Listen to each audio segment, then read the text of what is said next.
দৈনন্দিন ব্যস্ততাৰ পৰা ফালৰি কাটি মনলৈ অলপ শান্তি বিচাৰি আজি ওলাইছোঁ আমি 7গৰাকী আয়ে একেলগতে যোৰহাটৰ অতি পবিত্ৰ মইনাপৰীয়া নামঘৰলৈ বুলি।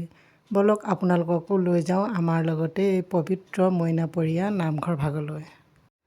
এতিয়া আমি আহি পালোহি গন্তব্য স্থানত।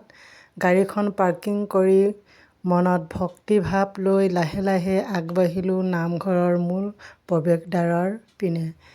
ইয়াৰ শান্ত আৰু পবিত্ৰ পৰিৱেশটোৱে লগে লগে মনটো এক অপাৰ সুখেৰে ভৰাই তুলিছিল।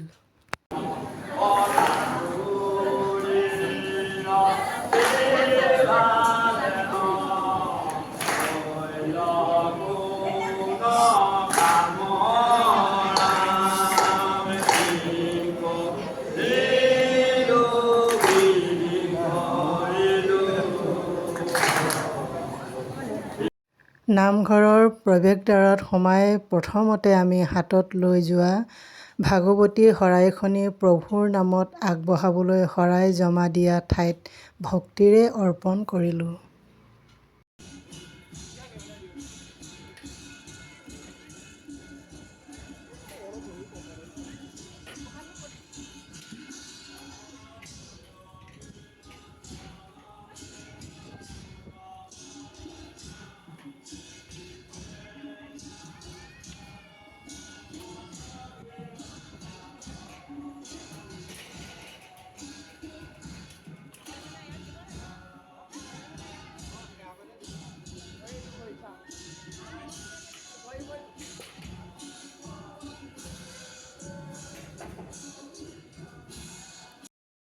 তাৰ পিছত বন্তি প্ৰজ্বলন কৰি সমগ্ৰ সৃষ্টিৰ কুশল কামনাৰে নিৰ্মল মনেৰে প্ৰভুৰ ওচৰত প্ৰাৰ্থনা জনালোঁ।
বন্তি প্ৰজ্বলন কৰাৰ পিছতেই নামঘৰৰ পবিত্ৰ মজিয়াত ভৰি দি মূল মণিকূটৰ দিশে প্ৰণাম জনালোঁ।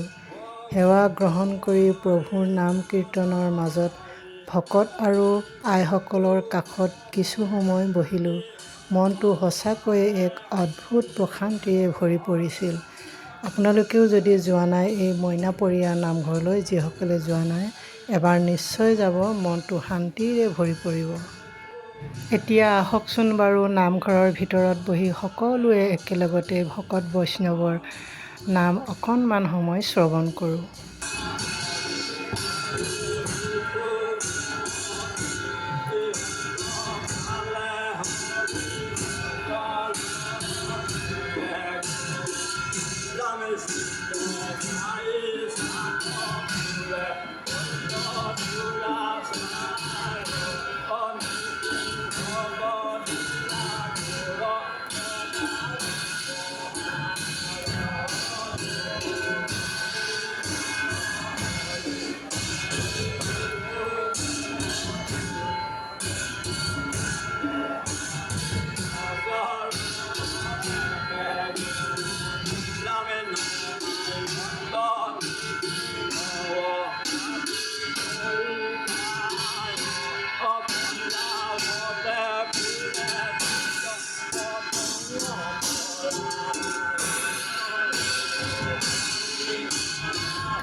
নামঘৰত সকলোকে চাহ চৰবত প্ৰসাদ আগবঢ়াইছিল। আমি পিছে গৰম হোৱাৰ কাৰণে চাহ নাখালোঁ, চৰবত আৰু প্ৰসাদ গ্ৰহণ কৰিলোঁ।